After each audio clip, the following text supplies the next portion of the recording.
Story RH, le podcast RH qui ne vous raconte pas d'histoire. Bienvenue à toutes, bienvenue à tous. History is made of stories.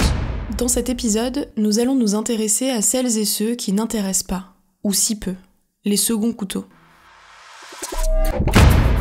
À force d'accepter les honneurs, on finit par croire qu'on les mérite, écrivait Gilbert Cesbron dans Mourir étonné. Et moi ça m'étonnera toujours, cette catégorie de chefs à plumes qui s'enorgueillissent de leur succès. Ou plutôt des succès collectifs dont ils étaient à la tête. Un temps. Juste un temps. Ils ont fait leurs 100 premiers jours, puis ils ont marqué de leur empreinte, pour qu'on se souvienne d'eux. Comme l'équipage se souvient du grand coup de gouvernail qui les a balancés sur le bastingage. Puis ils sont partis vers d'autres flots, d'autres cieux, ceux où l'on plane. La valse des chefs. Le pas de l'un pourrait épouser celui de l'autre, parce qu'on aime la musique, parce qu'on respecte son temps. Mais un mercenaire, ça bat son propre rythme. Un chef, ça bat la mesure. Le chef est la mesure, et parfois des mesures. Mais pendant que cette valse, qui n'a qu'un temps, se déroule devant les salariés, les clients ou les fournisseurs, l'orchestre, lui, continue inlassablement à jouer. La musique continue car the show must go on. Il faut bien que quelqu'un fasse tourner les boutiques, alors, quand les seconds couteaux tiennent la baraque. C'est quoi l'histoire ? Les seconds couteaux, la belle expression péjorative que voilà.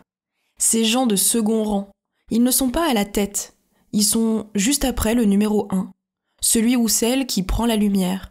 Dans son ombre, le second couteau. Il y a ceux qui se mettent devant les feux de la rampe et ceux de l'arrière-scène. On parle bien ici de ceux qui ne sont pas au sommet, mais juste en dessous. Le sommet, on le désigne d'une lettre, N.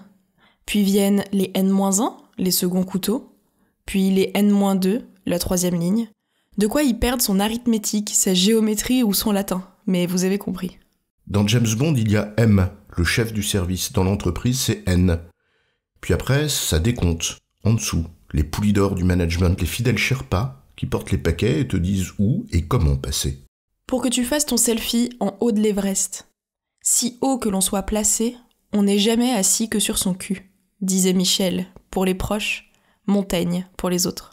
Et pourtant, non seulement ces N-2, ces seconds couteaux qui peuvent être de fines lames, sont souvent les véritables artisans des victoires. Mais pour cela, encore faut-il regarder ce qui se joue dans l'ombre, et ce n'est jamais facile quand on a les phares en pleine gueule. Seul un premier couteau dit second couteau. Le dit second couteau, lui sait qu'il en est en réalité un deuxième couteau. Car lui ou elle sait qu'il y en a un troisième, puis un quatrième, un cinquième, et que c'est tout cet ensemble qui fait une armée qui gagne la guerre. Parce que le deuxième couteau, c'est pas son succès personnel qui l'intéresse vraiment. Quoiqu'à l'image de ce que disait Jean d'Ormesson, je cite, « Les honneurs, je les méprise, mais je ne déteste pas forcément ce que je méprise. » Mais ce qui l'intéresse, c'est le succès durable du projet collectif. Il veut que ça tourne, que ça marche en fait. En vérité, il fait son job sans en tirer les honneurs. Il œuvre. Quand les premiers couteaux passent, valsent et repassent, lui, le deuxième, il reste. Parfois, dans certains univers, on les appelle autrement, de manière moins péjorative. Les grands commis de l'État, par exemple. De grands serviteurs qui s'inscrivent dans la durée, loin des gesticulations conjoncturelles, sans pour autant nier les opportunités qu'elles recèlent. Des gens qui ne survolent pas, mais vont au cœur des sujets. Les portent, les font avancer. Malgré les volte-face du pouvoir et ses injonctions contradictoires, contre vent et marée, ils tiennent la barre. Sont eux, au fond, qui inspirent la confiance de ceux qui sont en dessous. Par leur constance et leur connaissance de la réalité, peut-être même une forme de sens du sacrifice qui force l'admiration. Mais pour elles ou pour eux, c'est pas un sacrifice. Ils se nourrissent de ce qui est au-dessus d'eux, l'œuvre, le temps, pas les lauriers ou la prime de fin d'année. Ils la refusent pas, bien sûr, ils ne sont pas plus cons que les autres, mais ce sera la conséquence, pas une fin en soi. Il accepte bien sûr sa part d'honneur, mais il ne sacrifie pas l'œuvre pour autant. Combien d'entreprises tiennent dans la durée grâce à ces gens, passeurs d'histoire et de culture, gardiens du temps et d'une forme de continuité. Alors bien sûr, les impétueux y verront de l'attentisme, du manque d'innovation, on connaît la chanson. Et eux aussi, ils la connaissent, des impétueux, ils en ont vu passer, parfois très passer. Pendant ce temps, on tient la baraque, on garde les essentiels. Le corps social n'est pas dupe d'ailleurs. On connaît ces grandes entreprises avec ces vieux de la vieille qui en ont vu passer des réformes, des projets, des grandes transformations, qui passeront, comme les autres. Si ça continue à marcher, que les projets importants avancent, vont jusqu'au bout, avec un minimum de continuité et de cohérence, pour que les grandes idées des premiers de cordée deviennent réalité concrète, c'est souvent grâce à eux les deuxièmes couteaux. Parce que deuxième couteau, N-1 ou grand commis, ils savent tous autant concevoir que réaliser, jusqu'au bout, en acceptant la part ingrate qui vient après le temps des louanges, des belles intentions. Alors on leur rend hommage à ces gens-là, illustres inconnus, laboureurs avec abnégation.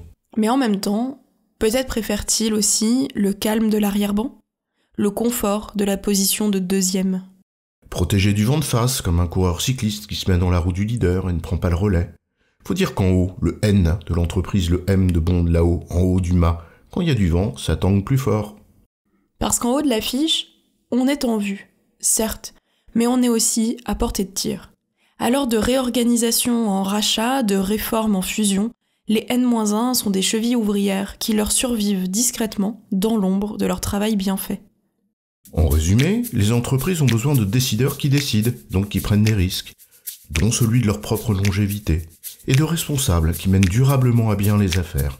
Ces derniers jouent un rôle non moins essentiel, mais moins visible, donc moins exposé. J'ai bon, chef ? Oui, tu as bon, mais on va pas en faire toute une histoire.